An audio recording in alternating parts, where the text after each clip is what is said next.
sur le plan diplomatique.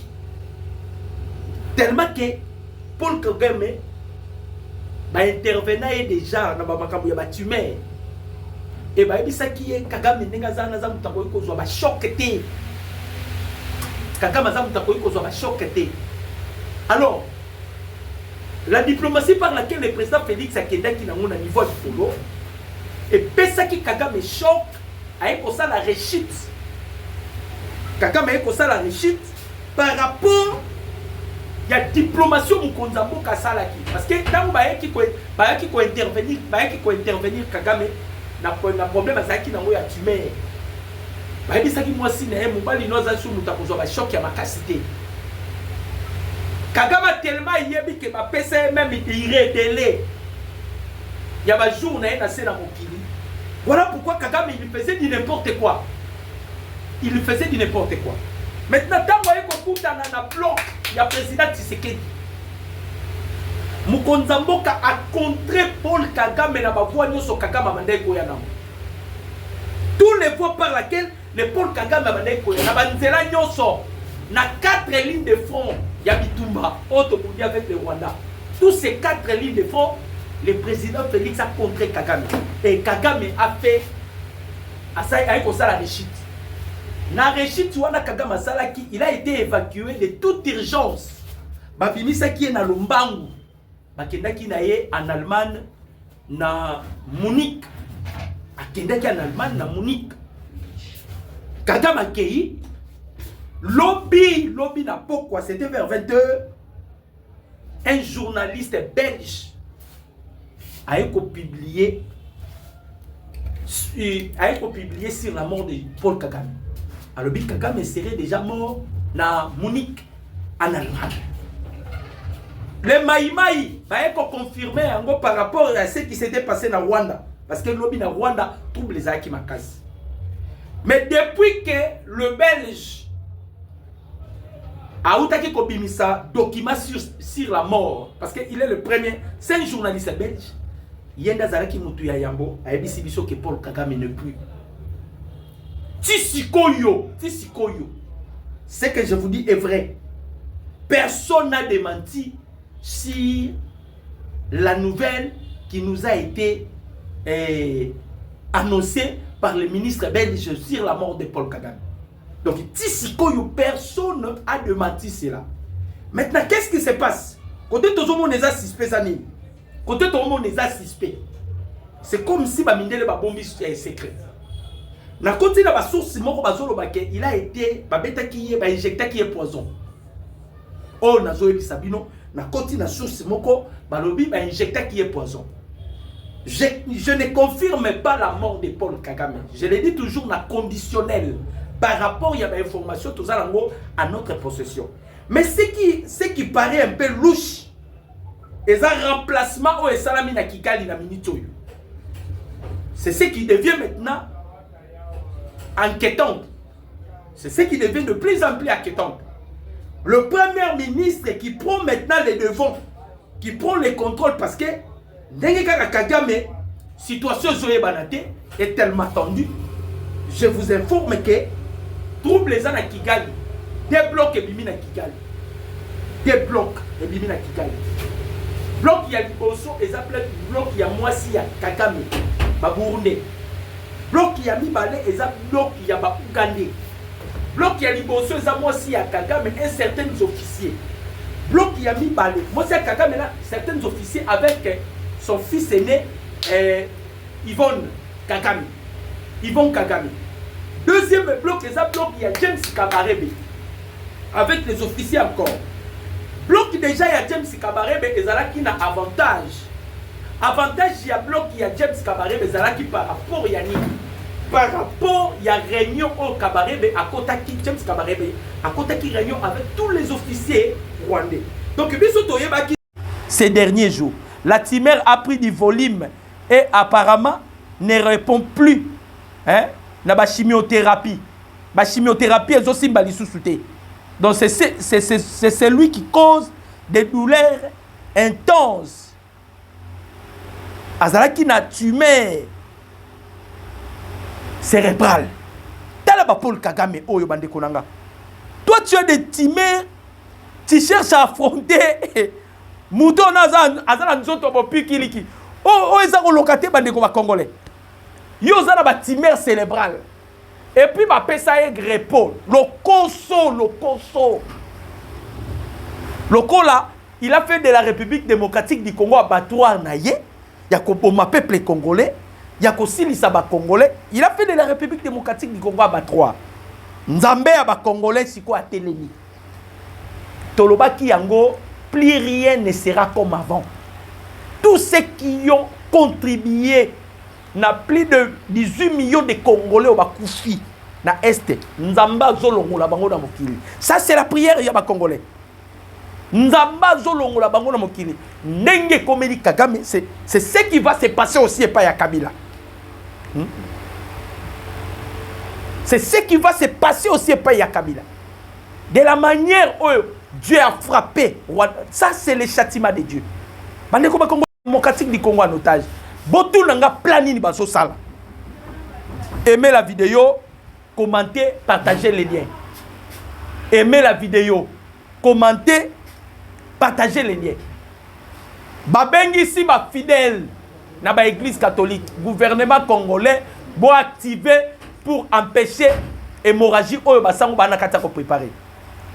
Babengi ba fidèle, ba kaboeli ba fidèle ya église catholique ba papier. Ah, basango bo amité mama be. Les églises catholiques bo amité mama be. Donc, njoka l'église catholique bundisaka biso boy. Ba okabole la ba fidèle ya église catholique ba papier. Ba papier ona ba okabole bango pona nini? Ba na kati ya ko récolter ba signature. Boyoka carte ya suko basango bangi basala.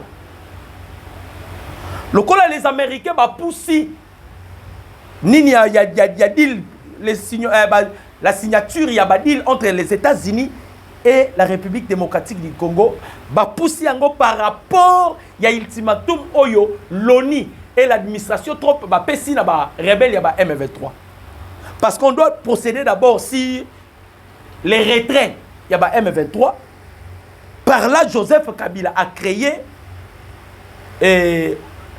sécurité à gardiennage, nous allons aussi arriver. Mais tozolo bela siko makambu basango baso sala. Lokola les Américains ba poussi deal au photo signé na bango. O baso benga yango deal moko ça historique. La signature historique qui va permettre que le Congo se retrouve de son indépendance ainsi que les États-Unis bazala pe ba bénéficiaire. Basango babandi ko récolter ba signature. Ndenge bazo récolter ba signature, leur objectif est ça nini? Bazo kangisa ba signature. Soke komi 100 000. Ba komemango aux États-Unis, carte bazo sala. Pour faire voir aux Américains que le peuple congolais ne sont pas d'accord que les États-Unis signent des accords deal ou historiques entre la République démocratique du Congo et les États-Unis. Pour que Bango va créer les sous rébellion. Bazonge la guerre parce que ce qui guerre ici, makile kotangate, batouana bozomo na basango, bazali sous na puissance te po bango, babika kande na makila ba congolais. Ndi on mona bango. Babika kana makila ba congolais. Bazana katia ko récolter ba signature. Bande ko ba congolais bo partager loko parce que mama wana akoyi koko sangate. Ba kaboli ba papier, bazo récolter ba signature. Bolandaka abe donase chole.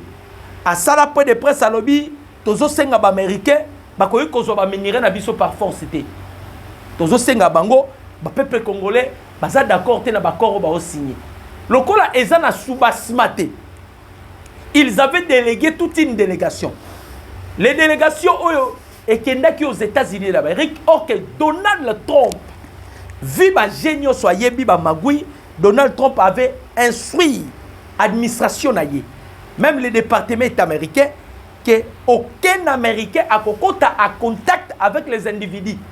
Les États-Unis désormais doivent coopérer, négocier et partager avec des institutions.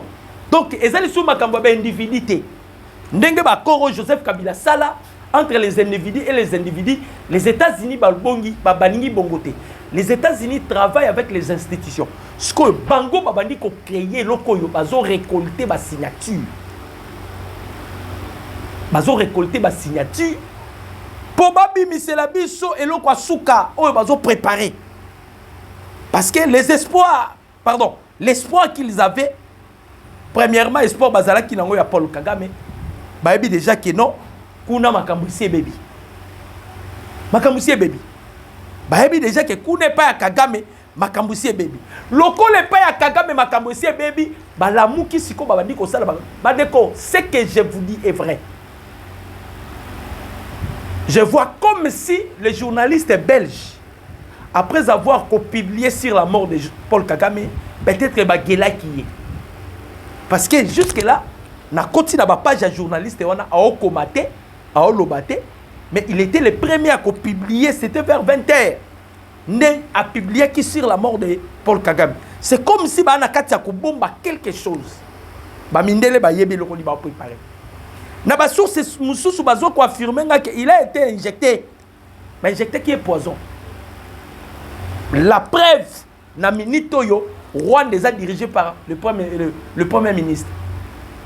Bien que l'armée déjà est divisée. Makambu nyuso ya mabe Paul Kagame bande koluka eya na Congo. Ezongi na Rwanda na ndenge moko mabe. Tout ce que Paul Kagame pensait au Congo.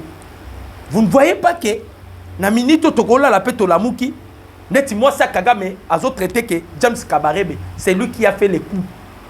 Pourquoi Kabarebe, au hasard sous sanction, il a tenu une réunion, avant même la réunion, Azala qui a contact avec les Américains. Qu'est-ce qui se passe? Donc, la femme de Paul Kagame, qui traite déjà James Kabarebe d'un traître. Pourquoi? Et commis déjà des blocs. Commis Kouwele Lana. Commis Kouwele Lana. Na Kigali, c'est une panique totale.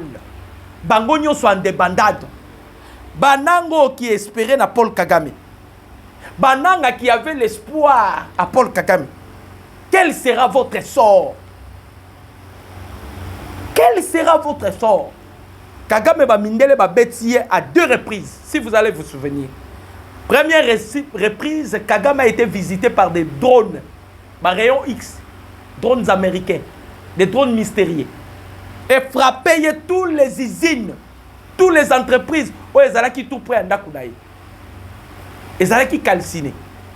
Après cela, ils ont frappé base militaire, base logistique naïe. Et Zikaki. C'est comme si les Américains soutiraient qui, c'est-à-dire, ils place où ils ont ciblé. Beti. L'objectif c'était pour affaiblir seulement Kagame. Massad Bolos l'avait dit.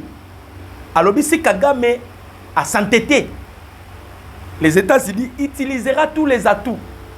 Donc, on utilise tout. Quand on dit on utilisera tous les atouts pour l'anéantir, ou pour l'affaiblir, ou les neutraliser. Donc, c'est que je crois, il a été injecté, injecté poison. Je crois à cela. Parce que depuis qu'on a annoncé sur sa mort, bon, déjà Moutoumora qui a démentir qu'il n'est pas mort. Américain, silence. Français, silence. Belge, silence. Les Allemands, silence. Mais ce qui nous inquiète, le premier ministre qui prend maintenant l'intérim, il y a président, il y a vie. Mais le premier ministre a vu intérim. Les Américains sont. Kagame. Lokoso et Nzamba Foutiyo. Nzamba Foutiye. Na lobi na bino ekozongi la pe Kabila. Ekozongi la baenyoso. Bandeko ba Congolais. Tout le monde en débandade. Même Awa. Ba colite na ye. Caméra za colite na ye. Botala non makabu caméra sali. Peuple congolais. Chers internautes, ba abonné à Messi les News. Toi na système ya lisu likolo a lisu. Vous savez que les députés qui ont un congé parlementaire. Moussalo caméra et Kosala na ba session nyonso. C'était livrer Moutamba à la justice. C'était livrer Moutamba à la justice. Moussalo caméra et Kosala. C'était de livrer Moutamba à la justice. Na ebisa ki bino récemment awa. Moïse Nyarigabou a été aussi consulté par Joseph Kabila.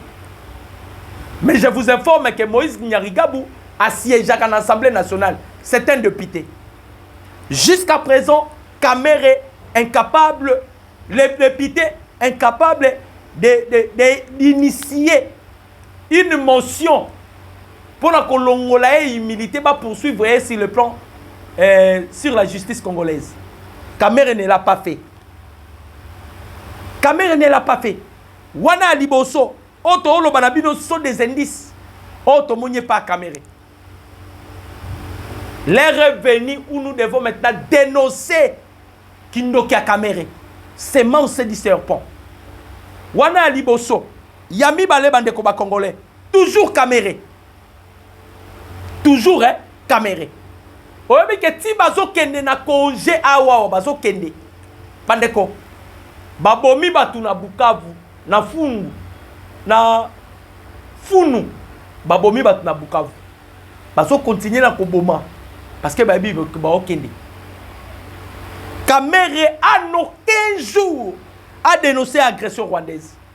Kabila Yakoti na Goma. Nous avons vu la mère même de parler. Nous avons vu plusieurs personnalités parler. Kamere Bouchibe Alobakate. Bati Lukwebo Bouchibe Alobakate. Ce sont des acolytes de Joseph Kabila. Ce qui les lots, Nani Costa Moutamba est victime. C'est parce que Costa Moutamba est allé toucher Joseph Kabila. Kamera Bombate. Alobi, ces petits, nous allons les pousser à démissionner. Mais Kamera, tu es incapable de traiter le dossier de Moïse Nyarigabo. Aza suppléant ya Gisaro. Gisaro est un ministre de l'infrastructure. A siège à raté, mouta siège à Moïse Nyarigabo. Ba député aussi, bon, moni ba vanda, ba loba keo, non, toko tisa monsieur Tolanda, Moïse Nyarigabo. Mais bazaba les premiers. Bazaba les premiers. Ya Kolanda Makamamutamba. Avec des salaires exorbitants. Donc, Kamera a créé son empire à l'Assemblée nationale.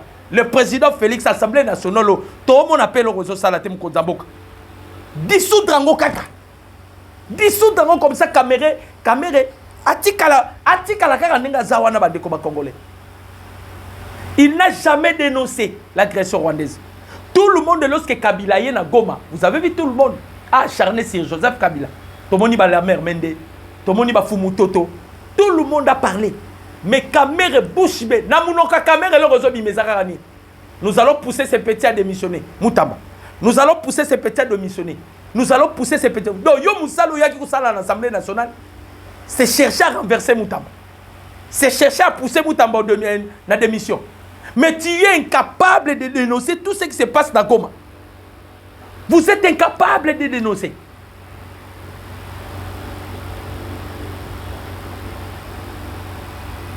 Maintenant, la bino à Koweït. Kagame. À Koweït. Ça serait maintenant votre tour.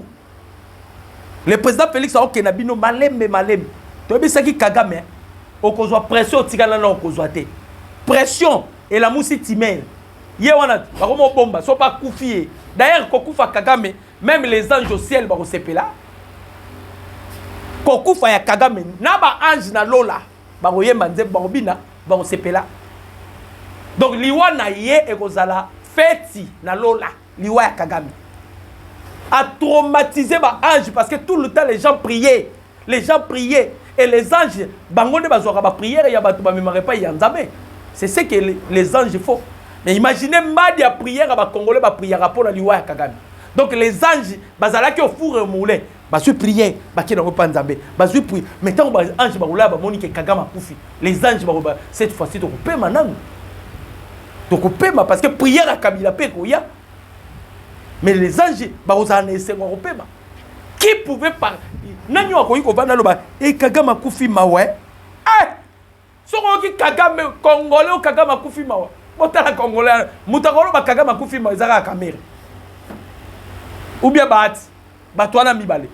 Les D6 pour tozala bango na mboko. Les D dangereux tozala bango na mboko. Oto tikali na bango baza po ya Joseph Kabila. C'est Vital Kamerhe et Bati Lukwebo. Baza po ya Joseph Kabila. Baza po ya Joseph Kabila. Donc dans le po ya Joseph Kabila. Toke kaka na malembe bo comprendre que Kamerhe aza po ya Joseph Kabila. Vous connaissez Laurence Kanyuki. Laurence Kanyuki est le porte-parole du M23. Laurence Kanyuki a été sanctionné par les Américains. Bakangi entreprise na Luxembourg. Laurence Kanyuki est le membre. Il y a UNIC. Donc c'est lui le représentant légal. Il y a Kamerhe et pas il y a M23. Laurence Kanyuki. Voilà la raison pour laquelle Kagame ne peut jamais s'acharner contre Joseph Kabila. Asala Mukanda Tsaloba, pourquoi il a choisi Kabila? Maintenant, à Kabonina Kabila, il devait aussi nous dire pourquoi je me suis séparé de Joseph Kabila. Basala qui bande.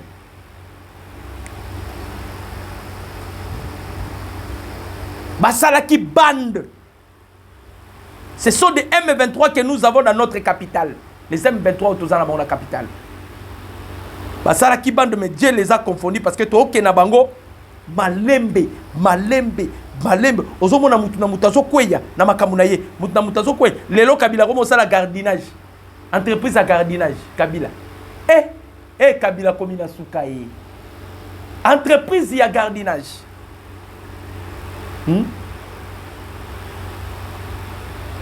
Lobby ba M20 ba wazalendo misatu bakufaki. Ba wazalendo misatu bakufaki. C'est ce qui a poussé les Wazalendo à Tolo Banabino Wazalendo Koti na ville ya Bukavu. Vous allez voir les images. Misatu Bakufaki totika ta 1 minute. C'est ce qu'on devait commencer en avance parce que bandeko ba congolais sur les ana bateau le président Félix faut décorer les Wazalendo. Ba député bazo zo ba millions ba sala kelo côté. Baza ba ntaba ya Kamerhe plusieurs députés aux omona. Balanda ya Kamerhe na sima. Balanda ya Kamerhe na sima. Mais les Wazalendo misatu lobi bakoya ki na champ de bataille. Yango poussa ki ba Wazalendo ba pénétrer Bigari na kati ya Bukavu, baza na kati ya Bukavu Bigari. Totika la ta 1 minute, pas plus 1 minute. Merci bandeko ba congolais. Ba waza chouchou ba Wazalendo. Et donc, Kagame, Kagame qui n'a kolela tie pas Donald Trump. Aïbisara Donald Trump, si c'était seulement l'armée congolaise, mais aussi au balkanisé Congo. Bateau bazaba obstacle, ce sont des Wazalendo. Ils avaient allé plus loin, il y a qu'à saisir même les Nations Unies. Babi Misaba Wazalendo, ba force négative. Mais le président Félix était tellement déterminé à boya bilokola. Boutala président Félix tala. Bande ko ba congolais. Bitumbo to uti ko bunda oyo ezaki bitumba mo facilitaire. Le président Félix azalaki na rôle la monnaie na jouer na bitumba oyo, c'était que les ba carte na ba carte. Donc les chefs de l'État avaient bouleversé ma calcul. Lorsque le Conseil de sécurité des Nations Unies ont ligné contre Tababanda, pour ma comédie dans le langage de Kolobaketi, c'est que tu dois récupérer ma troupe Nayo Boye Boye. Président Félix a saisi Assemblée Awa. Ta Loué Betami, on considère des Wazalendo comme des réservistes. Parce qu'aux États-Unis, Bazan a 1,5 million de soldats actifs. Bazan a 444 000 réservistes. Na Russie, Bazan a 255 000 réservistes. Donc, c'est une loi qui a été votée dans l'Assemblée pour protéger Kakaba Wazalendo. Parce que Kagame, pendant que Luka Kokota a contact, il va corrompre Wazalendo. Les seuls Wazalendo qui corrompent, ils ont autorisé Kokanga. Vous savez qu'il a cité même le nom de Kamerhe. Wazalendo autorisé Kokanga.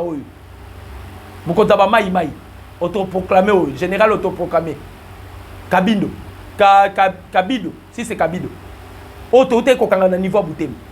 Il a cité les noms de plusieurs personnalités politiques. Le seul Ouazalendo qui a accepté à cause de la corrompue. Et puis, a dévoilé secret. Ce sont des notables. Il y a Bukavu. Les notables à Bukavu. Tant que ce sont des notables qui continuent. Il y a qu'au fondre. Ce sont des notables. Et Général Ouana a tangi bakombo na bango nyonso. Atangi na Papa Tito. Yo Papa Tito, batanga ko na biloko nyonso. Coup d'état contre Bukonzamboka, il faut batanga Messe Yoyo. Coup d'état boy, il faut batanga Messe Yoyo. Makaboy salama boy, il faut. Je balance les images.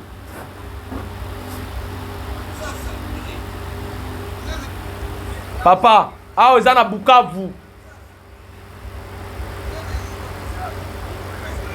Ezana kati ya Bukavu.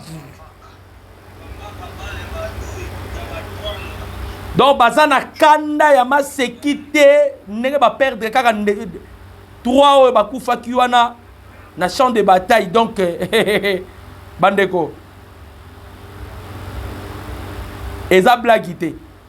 Aux États-Unis Kaikwamba nga boma batu. Thérèse Kaikwamba 1 heure. Maman qui pas vite. Diplomatie l'équipe boyoka. Diplomatie tellement l'équipe. Les États-Unis envisagent d'ajouter 25 pays africains à la liste des pays interdits d'entrer sur le territoire américain. Les États-Unis veulent rallonger la liste des interdictions de voyage aux États-Unis.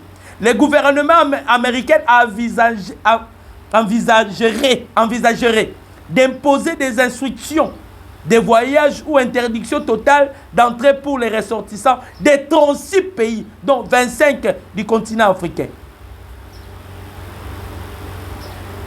Wana Kaikwamba, Babandi Kotanga, Bénin, Burkina Faso, Cap-Vert, Cameroun, Côte d'Ivoire, Djibouti, Éthiopie, Gabon, Ghana, Batangi, Bapeye, Belé, Ouganda, aïe, Zimbabwe, aïe. Pression na pression. Pression na pression. Les États-Unis d'Amérique qui changent les règles du jeu. L'accord de paix entre la République démocratique du Congo et le Rwanda ne sera plus signé par le président, mais directement par le ministre des Affaires étrangères de 2 pays, sous les regards du secrétaire d'État américain Marco Rubio. Va bloquer l'issue Kagame. Soka Kosada qui soit disant ba maladie na ye, ba américain ba lobi ah to changer l'issue système. Et ça l'issue c'est que les 2 présidents vont se tenir devant Donald Trump. Mais ce sont les ministres des Affaires étrangères qui vont signer maintenant l'accord, il y a principe de paix. Donc tout cela, c'est pour bloquer Kagame Lissous. Comme si Kagame part en enfer, il part en enfer. Dans le bina bino, dans l'intimité, so Kagame a place dans l'ifel. Dans l'intimité. Parce que dans l'ifel, on paix. Satan a la répète. Bamaramusu Kagame saliawa. C'est comme si Satan n'a pas aucun mot. Ata Satan abomak. Mais Kagame a l'équisi koboma. Donc ça risquerait même azanga place dans l'ifelo. Abana ko yenga kaka. Akokoma errant. Bandeko. Mutuana bomi ba Congolais. On a vu un jour batindela kinga ba image. Ba M23 ba continue hôpital moro ba zubana ya ba bébé. Bana ba bébé. Moi nazana 2-3 mois ayebe le côté. Azozwa bambeli, ok na ba pareil génito ya bana. Ba pareil génito ya bana, bazo kata. Sikoyo bandeko na ngai.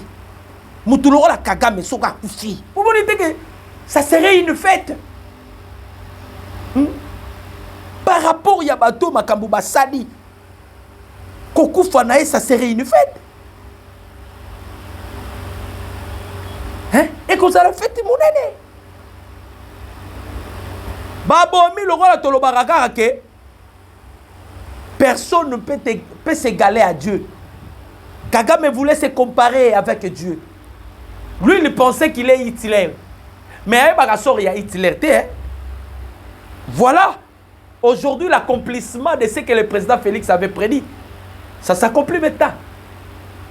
Le chef de l'État avait dit à Paul Kagame, comme tu as de visée expansionniste pour mon pays, Kagame, je te l'ai dit aujourd'hui, tu finiras comme Adolf Hitler. Adolf Hitler s'est suicidé. Bon, il n'y a pas d'histoire à Hitler. Il s'est suicidé. Et Kagame yeyo, l'isolozo e banate. C'est comme si Bamindele ba ABC, journaliste belge, yo comment on publier makambo à l'avance boy. Biso tona makambo to luka to sala. Chers Congolais, Congolais de père et de mère, pour na mettre Costa Mutamba, la Pesarabino et Lokoyo, ils ont balayé à Bakameri. Je vous avais expliqué, conformément à l'article 166 alinéa 3. Et Zoloba, membre du gouvernement, ou a chargé par la justice congolaise, à l'Ocutus, il y a l'Assemblée nationale, a démissionnaire dans 48 heures. Donc, Batouana va créer qui, et là, on va créer l'objectif na bango parce que ils veulent attaquer bateau nyoso bazana mukonza mboka. Ils veulent attaquer bateau nyoso bazana mukonza mboka. Alors, pour yango bomoni eloko bazo beta wana, mais biso to sa sima Costa Mutamba tozo soutenir ye. Basango na bino justice azo zela bango. Ils ont détourné 25 millions de dollars américains. Que Dieu bénisse notre pays et que Dieu bénisse le président de la République démocratique du Congo, Félix Antoine Tshisekedi Tshilombo. Je dis et je vous remercie. Ciao.